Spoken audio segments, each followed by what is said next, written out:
छत्रपती शिवाजी महाराजांची जयंती कधी असावी आणि कोणती असावी याच्यावरही वादविवाद झाले। याच्यावरही अनेक संशोधकांनी अनेक वेळा वेगवेगळ्या तारखा दिल्या।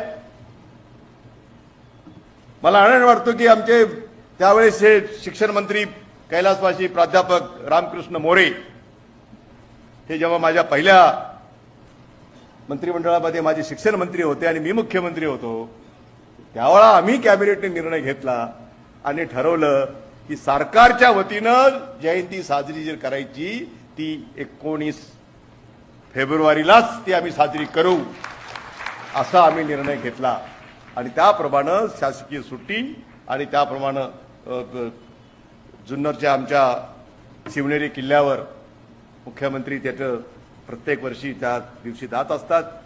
तिथं जयंतीचा उत्सव साजरा होत असतो आणि ते करण्याचं काम आजही 19 तारखेला सुरू आहे। शासनाच्या वतीनं ही एकच तारीख राहील आणि त्याच तारखेला आम्ही साजरी करू हा एक महत्त्वपूर्ण निर्णय हा माझ्या मुख्यमंत्रीपदाच्या कारकिर्दीमध्ये मला करता आला याचा सुद्धा मला मनापासून आनंद आहे।